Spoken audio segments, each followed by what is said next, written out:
Good morning, everybody. It is Maree here from Skeins. You're with the Quarantine Diaries. Day 47, since I had a day off yesterday for day 46. Woohoo, Mother's Day. Monday, May the 11th, and I am joined today by Alia Bland, aka the Little Bee. How are you, Alia? Hey, I'm really good, thanks. Yeah. How was your Mother's Day? Pretty quiet actually. Um, I sort of had forgotten with all of this going on that it was even Mother's Day coming up. Yeah. I sort of really remembered halfway through last week, and then I tend to forget anyway. But yeah, we got some breakfast in bed and some cards and Yeah. things like that. It was nice. Yeah. How about you? Yeah, no, handmade card from number one, and all I wanted was to go and do a dog walk to the local dog park now that I'm allowed, and took them down, and they even let me take a photograph where they were both smiling and actually looking like the nice young men that the mother likes to believe that they are. Good. That was very lucky. I saw that picture. It was gorgeous. Yeah. Kids are like that too. Well, the little one doesn't mind having his picture taken, but the other two are getting a bit too cool for school. Yeah, exactly. Yeah, mine Yeah. is starting to head into that direction as well. So Yeah. I've now I'm just going to do a couple of housekeeping things before we launch into crochet. Sure. And the first of that is thank you to everybody who took part in our 10% off promotion, site-wide promotion over the weekend for our 10th birthday on Saturday. That was really wonderful, and I have got new stuff moving forward. In fact, one of the things I'm going to load up this afternoon for you is a code from Libby Johnson, aka Truly Myrtle. She has also given us 10% off all of her patterns until Sunday. So I have got that code, and I'm going to pop up a tile on social media and whip out a newsletter on that today. So do keep an eye out for that. So thank you so much, Libby, for doing that for us. And also too, if Tiny Studio Magazine, if you haven't checked out Tiny Studio Magazine yet, which is a full covers all aspects of craft, knitting, crochet, weaving, spinning, plus a whole bunch of other incredible artisans. And the wonderful Susie Brown is the editor with that. She is also doing, in collaboration with us for our 10th anniversary, a special giveaway, and with Libby as well. And we've got two serpentine packs to give away. And serpentine is her beautiful,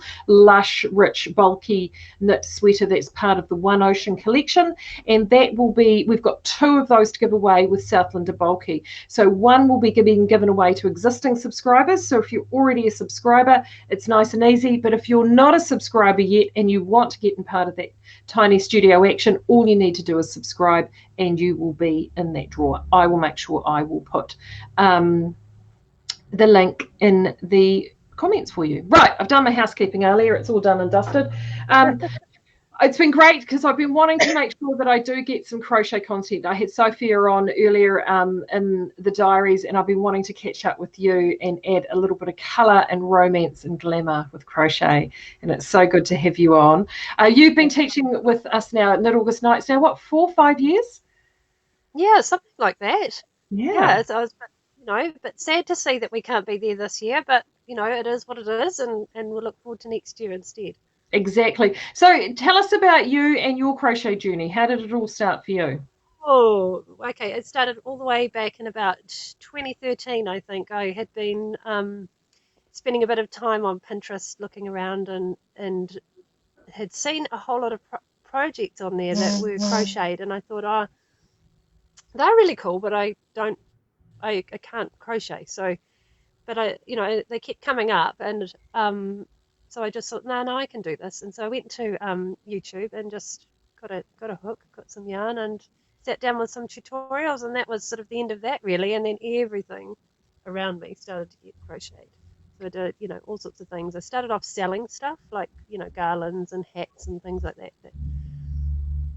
That lasted for a while, and it was pretty successful. But I don't know, most people probably know that there's not a whole lot of money to be made in selling actual things because they take so Mm, long to make and the resources are quite expensive and people are used to Chinese prices, So mm, um, I, I decided pretty soon on that I thought that designing would be much more fun because that's what I quite like to do anyway. I never followed an actual pattern. I would always change something. I'm not very obedient in that way. So yeah, so basically it all just went from there. And once I think my second pattern was a Sunday shawl, and that was at a time when Instagram was really going off, and that just flew. So that was kind of what thrust me into the crochet designing world, really. Mm. And it also, too, I think one of the things that sets you apart is two things. One is your photography is amazing. So if anyone hasn't checked your Instagram page out, it is utterly beautiful. And you've been a frequent winner of the place getter in the Can photo competition, that's for sure. So that sets it apart. But also, too, is colour. You adore colour. And I think there has been, I know, because I'm a huge colour fan, as she says, as she's wearing black today, but I'm often, I will unabashedly play around with colour, and I have no qualms about using bright and vibrant colours in a lot of the work.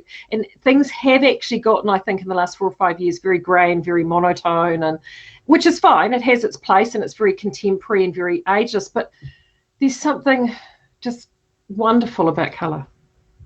Yeah, colour is it makes me happy, So bright, colourful clothes. I wasn't always that way, I don't think.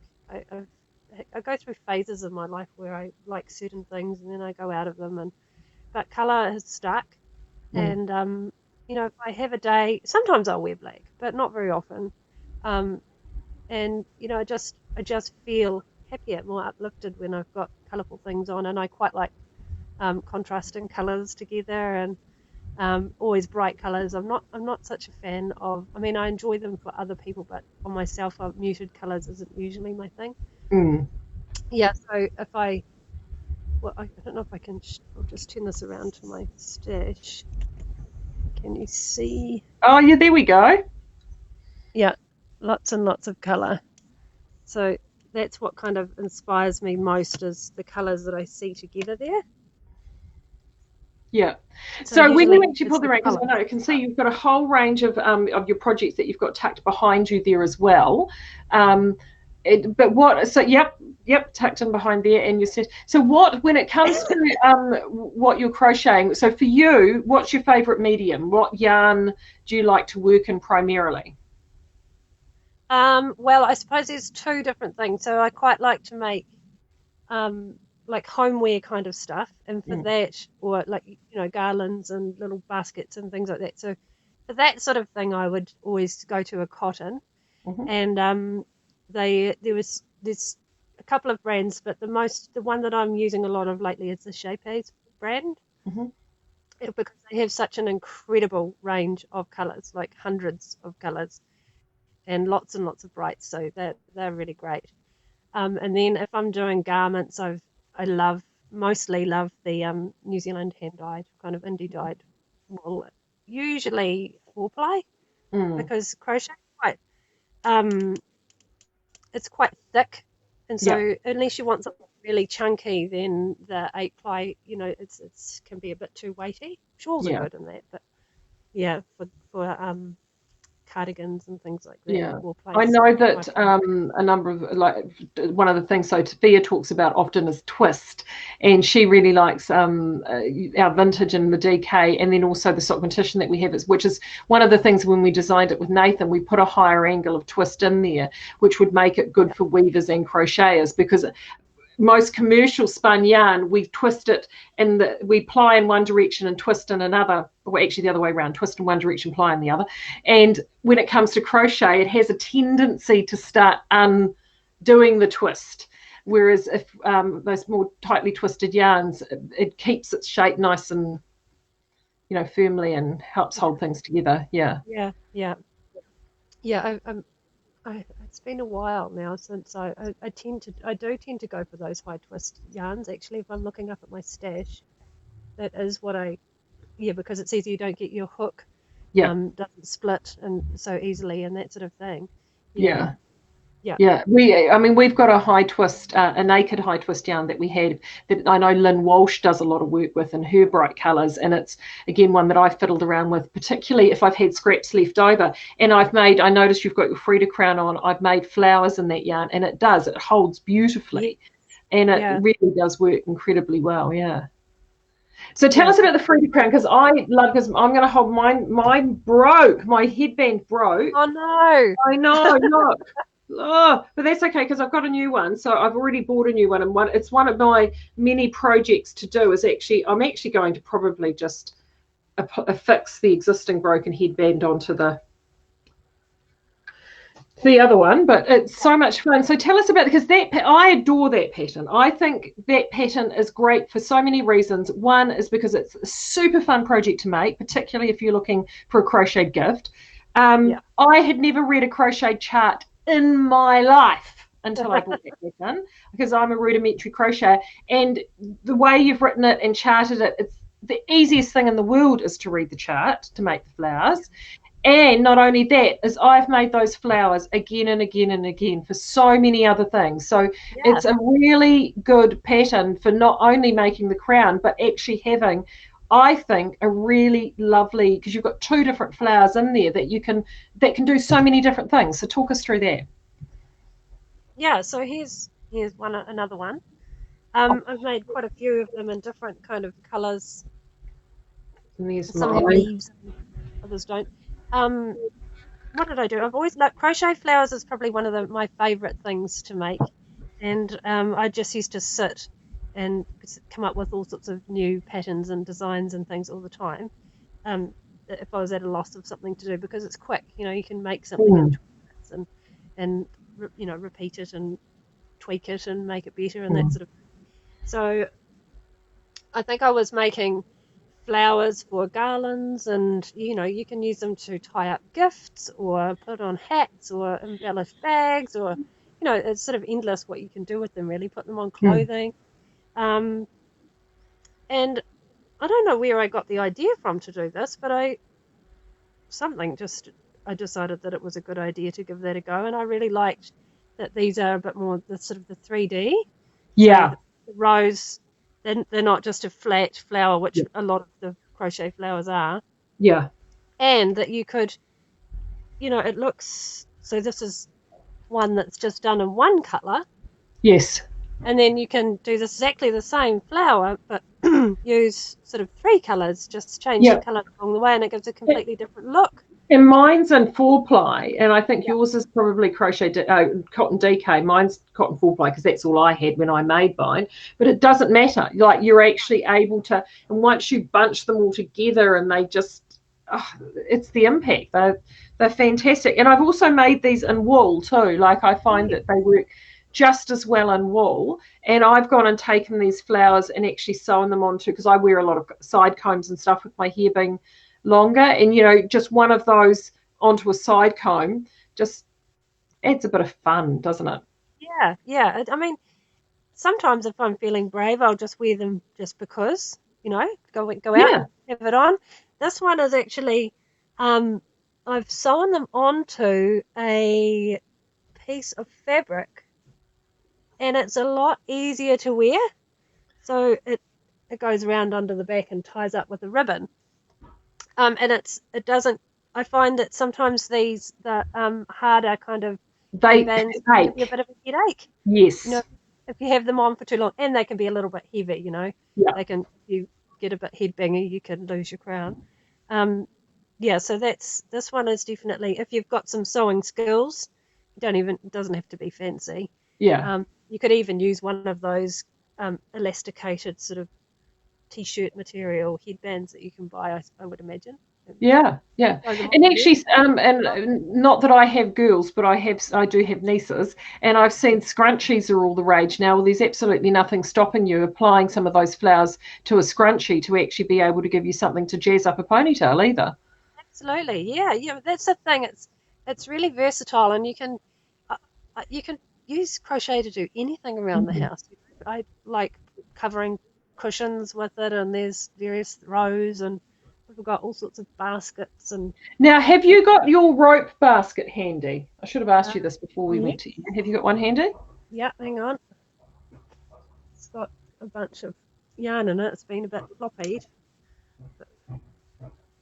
So talk us through that. Now, this is a class that we did at Cannes a couple of years ago. I think these baskets are utterly brilliant because they are not only colourful and wonderful, but they're also actually really rugged and versatile as well. Because sometimes, I mean, we've talked about knitted felt and doing felt to have things, but this is even more rugged again. So talk us through what that is. Okay, so this is crocheted over rope. So underneath here, you might be able to see there's a little bit peeking through. It's just rope from mitre 10, maybe about, I don't know, 30 metre, maybe not quite that much. I can't remember now. For one of these big ones, it's like one coil of rope that you can buy.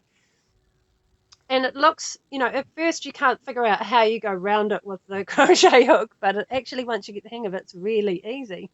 And so you just, there's a pattern to get the increases at the bottom so that you can, oh, that's pretty dirty, so that you can get the flat round shape. And then once you go up the sides, you can make it as tall as you like.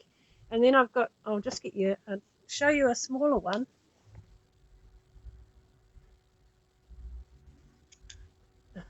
Oh, that's fun.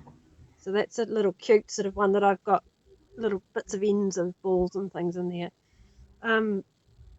You can make them as big or as small as you like. I've had people that have made them sort of more like cup shape, so that you can put like pens or anything in them. Yeah, they're quite stiff and sturdy, but still you can still squash them, but they do hold their shape. Other ones that I've seen around have they're not so tightly, densely kind of covered, so you can see more of the rope, which you can do that as well if you want to, just do less stitches, I suppose. Yeah, but they're just really handy, quite fun, useful things to have around the house, because you can put anything in them, and you could make a really giant one if you wanted to, with some thicker rope, or the idea is not to get the rope, you can buy some of that really nylon hard rope, which might hold better, but it's actually quite hard to work with on your hands. So so I'd advise something soft probably over that. Yeah, I can't. Any other questions about that? Really, I can't think of anything else. Have you published that as a pattern or a technique online? Yeah, it's on my website, on my blog. I think you'll find a link to it on Ravelry as well. Yeah, I'm just pulling up the Rev link as well, because I just popped the Frida crown up there, and I'm just jumping in here. Oh, there it is, Ropey Tote. There's Ropey Tote. That's a bag. Oh, there we go. And then Ropey Rainbow Basket. That's the one. Yep. That's the one. See, this is the things. Look at technology, the things that we can do. I just think those bags, because one of the things that you have, and I mean, you could see a little bit just with your stash when you moved it before, you may notice that the ceiling that Alia has is quite unusual there, and that's because you don't exactly live in the normal Kiwi dwelling, do you, my dear? No, this is a yurt. So it's essentially a glorified tent, made out of wooden sort of beams that you can see behind me. Yeah. And then the walls are like a lattice, sort of a wooden lattice that we have wool lining the for insulation, and then the outer is a heavy duty canvas. Yeah, so it's interesting when the weather gets rocky. Well, because you do live in West Auckland, which isn't exactly renowned to be the driest part of the country. No, we live in virtually a rainforest, so it's actually not ideal. We live in Piha, and we're like the bush, the bush is just on our backyard. So yeah, I think it's an okay choice for a temporary sort of a thing. Maybe not for long term, because you do have issues with moisture and things like that. We have a dehumidifier that we run most of winter, and we used to have a fire, but it got too hot with the woolen insulation, so we took it out. Wow. Yeah.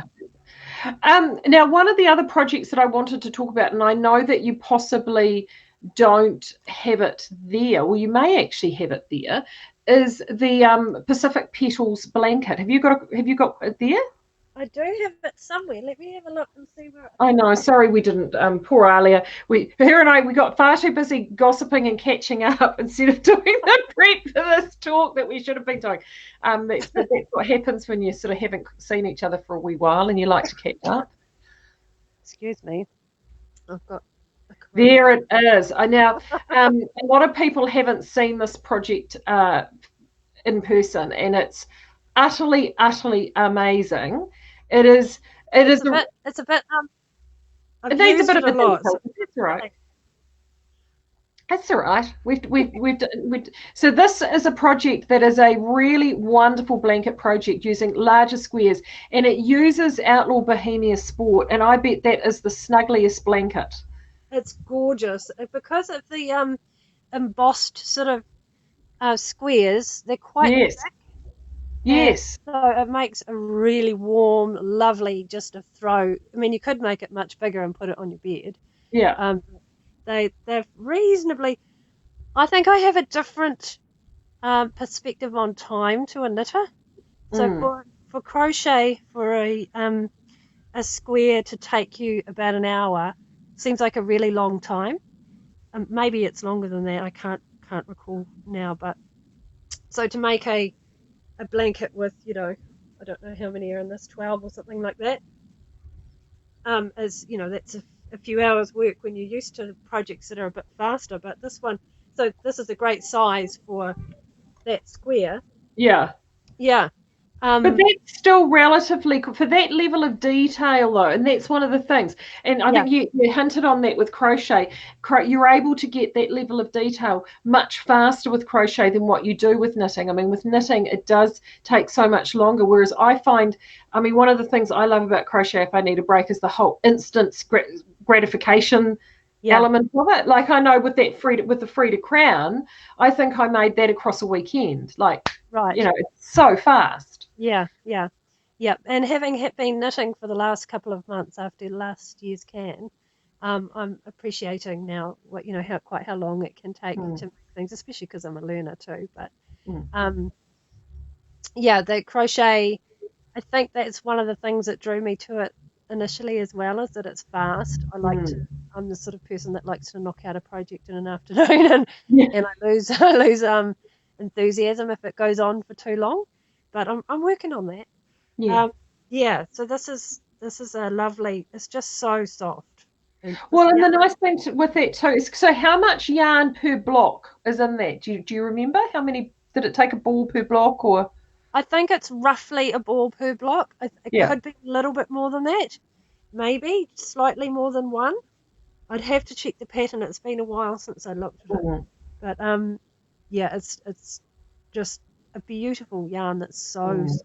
And also too, it's a really good example to actually show, because that is actually a soft two-fold twisted yarn, that it doesn't actually have to be a tighter twist yarn that I mentioned before. You can still get an incredible effect from a really soft two twisted yarn, which that is, and it's utterly beautiful. And you could use it to make a cushion cover, just do one central square and then use around it, here we go. You've just got a single block, 170 to 200 meters, so it's just over a ball for a block. Yeah.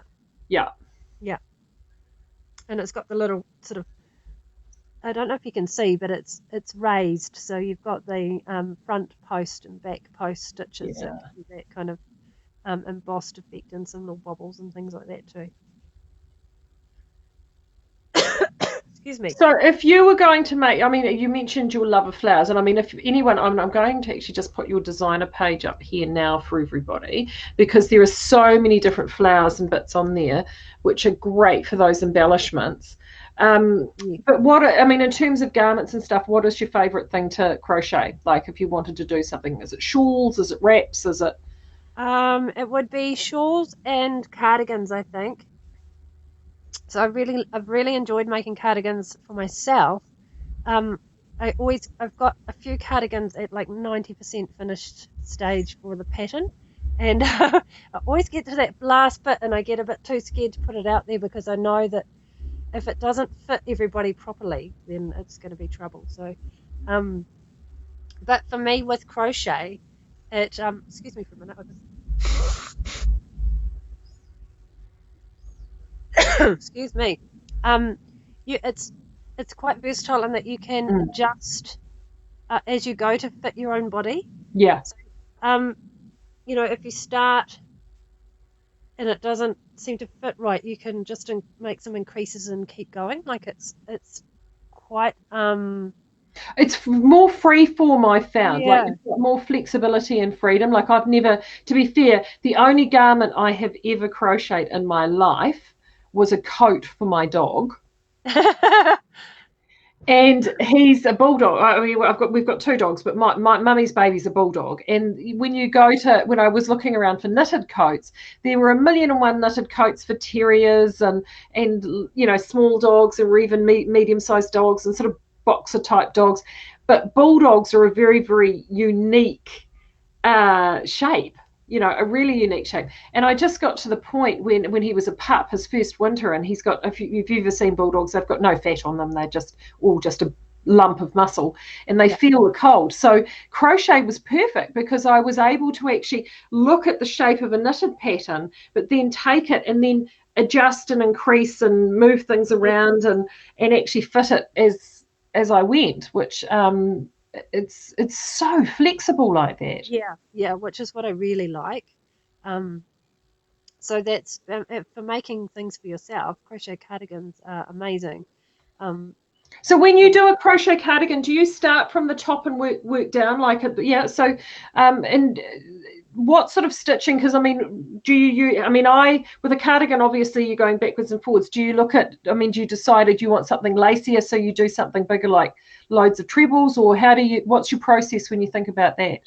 Yeah, I've always loved the look of knitted garments, and I wanted to achieve that without having to learn to knit. That's basically what I was doing. Because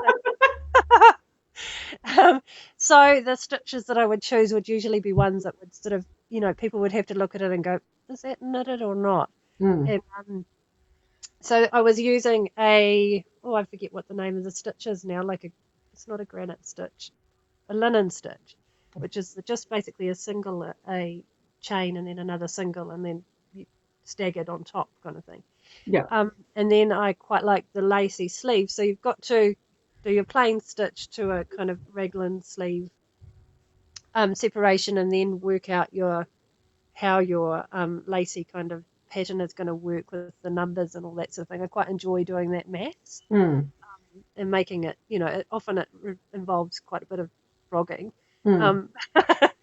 But I'm learning to be a little bit better with my crochet chart. So I start now with my idea and try and chart it out first. Rather than just go on the fly, Yeah. Yeah. Well, I guess with charting too, because crochet charts, I find, like, if you're a visual person, a crochet chart makes perfect sense because you can actually quite easily visualize the finished product from the way a chart is written, because the chart is essentially particularly if you're doing Afghan blocks and you're wanting to get into something a little bit more complicated, it's very, very easy to actually see what you're doing because it's almost done in line art pictorial form right there in front of you. And you just need to know, it's like a maze, isn't it? You just need to know where to start and follow your way around. Yeah. I mean, once you learn what all the little squiggles and the symbols and that sort of thing mean, it's so easy. I mean, that might be because I'm a really visual sort of a person, but I just find it's universal. You can do a chart and somebody in Russia can follow it, and you don't have to worry about poor translations and things like that. It's good. It's really good for working out numbers. So if you've got to increase to create a certain shape, you can look at things a lot. It's easier to work it out than just using numbers in a spreadsheet. I find anyway. Some people probably find it the other way around, but I mean, I found knitted charts, like particularly for Aran work or colour work. I wouldn't colour work, not so much, but definitely for Aran work and lace work, I just would glaze over. I mean, if a pattern came and you would have like written instructions, then it says follow the chart, and there were no written instructions, I'd be like, nah. Yeah. No, it was just a real block. And then I did the Frida crown and followed the chart just to do the flowers, because that just, to me, I took one look at it and I thought, oh, oh, well, that makes perfect sense, and Yeah. did that. And then from doing that, I then went back and looked at knitted charts again. And I did a project recently. Charles Gandy has a hat called the Kiwi hat. And it's this beautiful, incredible twisted textured stitch hat, which has got lots of traveling stitches all across it. And he's done it both in written instruction and in charted form. And for the first time ever, I actually preferred to use the chart because Oh, it made, and I think it's because I used that crochet chart and realized that actually this makes vastly more sense in terms of following what I'm doing, because I'm only a basic crochet. So for me, lots of the terminology I get bogged down. But when, as you said, when it's visual, and you can actually visualize the finished block or the finished flower from that chart, it's like, well, this is perfectly logical. It's like yes. looking at a roadmap almost. If you've got like a lot of my patterns, I try to have all three. So I have the written instructions, a photo tutorial, and charts in my later ones anyway. The first few, I didn't know how to do charts. I didn't have the software at that point. Um, but that way, you can teach yourself how to use the chart by going back and looking at the photos and looking at the instructions and seeing if you're on the right track. And Mm. it's sort of an education, and it's in a Yeah, way. Yeah, yeah. yeah. Something for everybody. So if someone, so you mentioned before about YouTube, that's where you discovered lots of your stuff. Are there any particular people on YouTube that you like? Like there are, because there's so many resources out there. Are there ones that you particularly like and go back to if you're wanting to hunt something out a bit different? Who do you like to Yeah. dig at? When I was learning, and I'm assuming she's still there. I haven't actually looked for a couple of years, but there was a lady called Moogly, Moogly, and she has some of the best tutorials out there. I think that they might be on YouTube, but they're definitely on her blog. Mm, And they're usually quite short, so 2 or 3 minutes mm, to learn a new technique, and really clear and quite close, so you can see exactly what her hands are doing. yeah. Yeah, that's the place to go if you. Don't think I've ever really had learned of anybody else in terms of in person, so I've always just gone to YouTube, and I did the same thing when I learnt to knit at the end of last year. So I just would go Google up a tutorial and just watch and watch and watch until I had it enough to give it a go myself.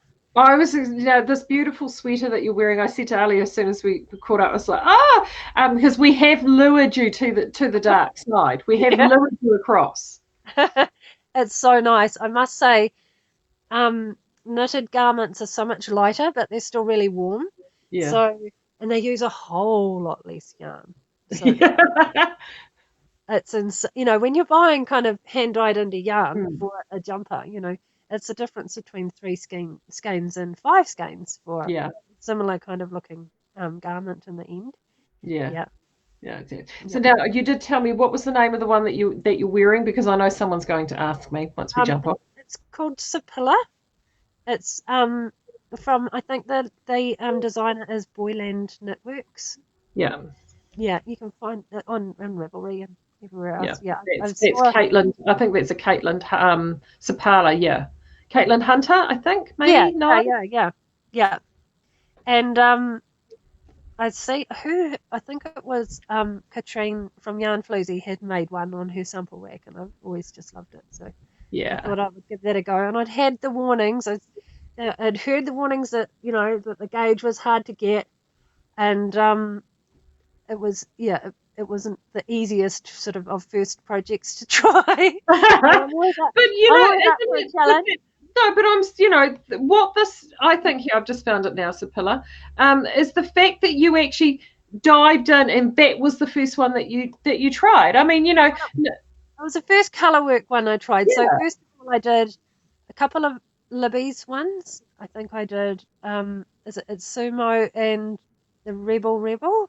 yep, And then I made another one that was, where was that? Oh, I don't know where it's gone, but it was like a rolled, it was like an unfinished sort of edges.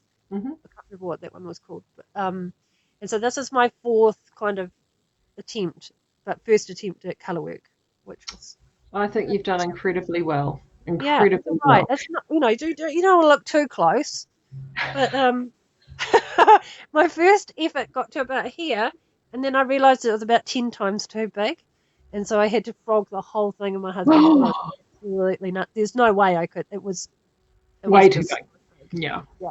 And that's a common mistake, actually. It's one of the things Libby and I talked about, is particularly with top down, is we do have a tendency. For me, I had to learn the hard way too, is you do have a tendency to make it too big.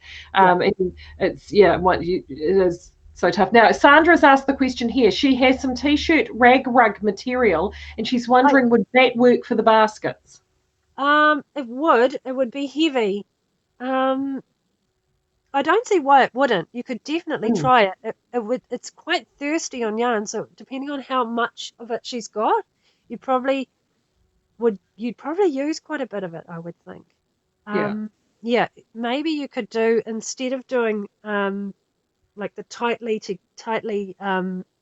densely packed stitches like in these ones, I would look at maybe doing a stitch and then a chain and then a stitch and a chain, because the t-shirt yarn's so thick, it's going to cover a lot of space anyway. So that would be a way you could eke it out and make it last a bit longer, I think. It's worth a shot. Yeah, definitely. And Anita's asking, do you have a crocheted cardigan anywhere handy that we could have a look at? Oh, I can show you. I'll have a look. Hold on a minute.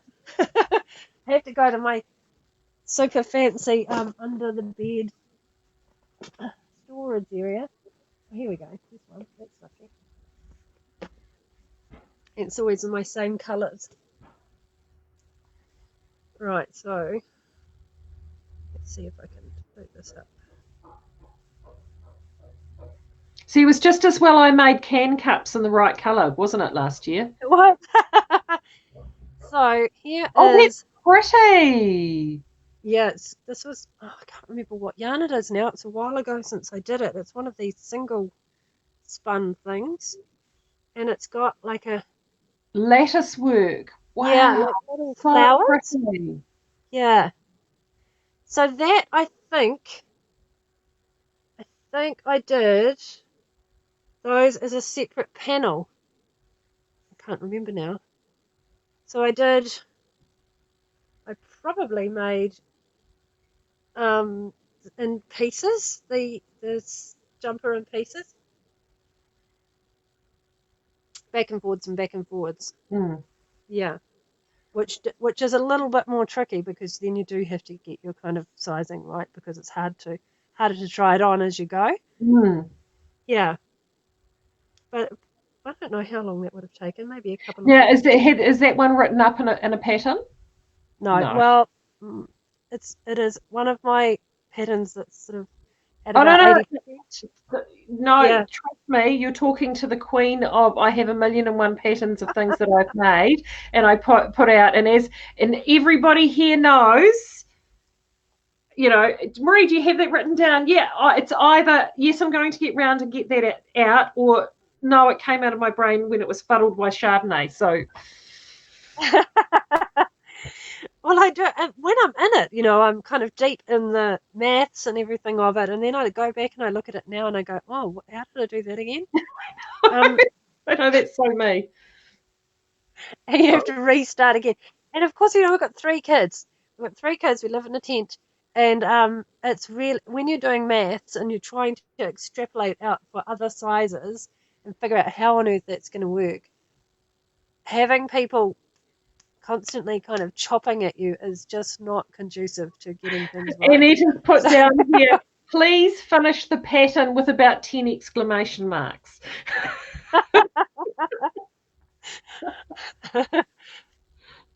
Oh. Now, is there anyone else, because we do have some crochets here, are there any, in terms of other people with published crochet patterns, is there anyone else that you admire on Ravelry that you think, oh, I just love their stuff? If I don't want to think about the maths of anything and I just want to go and buy a pattern and just go and do someone else's work, who's your go-to? Oh, golly, well, I'm trying to think. I've been really absent on Instagram. Instagram is where I would hang out and look at lots of what everyone else is doing. In New Zealand, we've got Pony McTate, and she's down in Natia. She's got some really cool designs, some funky sort of things. A lot of more home-weary stuff. I think she's got a few kind of garments, but some really And neat. she's also got her book out. I've actually been. She's got her book out with the blocks with the sea creatures. That's So quite amazing. yeah. So Especially amazing. the tube worms. You've got to look that one up. Um, yeah, so she's great. And then there's another lady in New Zealand called Kate Brunning. She does some incredible stuff.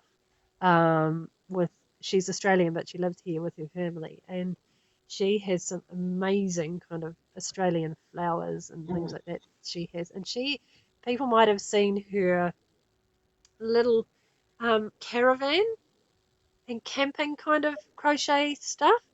That they're like mind blowing. They're so cool. I'm trying to think of other.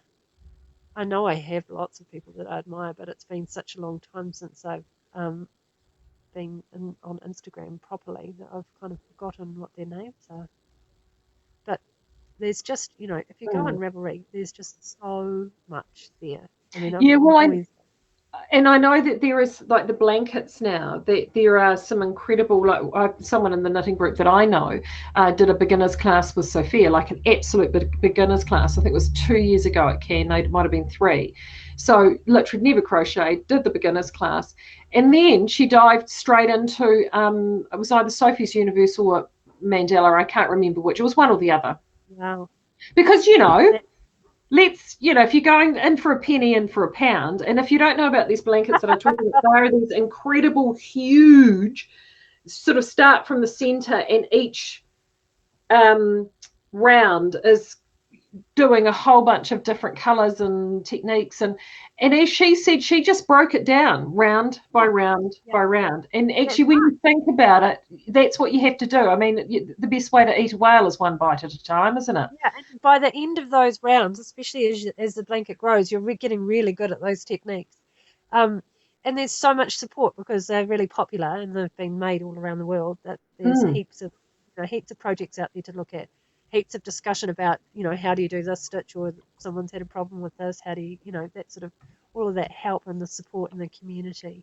Yeah, and I think that does make a difference when you have got stuff like that has been made again and again, because often part of the problem is that you've got, you'll end up, I'm just pulling up this for people now, is that I've just done the Rambler, I was telling you off here before, I've just finished that, and because when I saw it, I hadn't realised it had only just come out, there were no completed projects on Ravelry, and there are sort of holes in the pattern, like there were, it wasn't written as extensively as it could have been. So I'm actually okay to actually join those gaps, but I've got a number of people that have been knitting this with me, that I've been texting backwards and forwards, and they're like, okay, I'm up to this part, where to from here, and it's like, well, this is what they've written, so to be able to give them that support. Whereas if you've got something like that that's been done by hundreds and hundreds of people, you can just go in and go, right, I'm having trouble with this technique, and you can just see straight away. It's like an instant help desk, isn't it? So important. That's great. Yeah, because so many people have done it, and there's all sorts of groups, and where the threads talking about it, and no, it's so awesome. that probably is quite a good thing to do if you're going to choose a new project to work on. And you're not terribly experienced, then that would be choose one that lots of people have done. Yeah.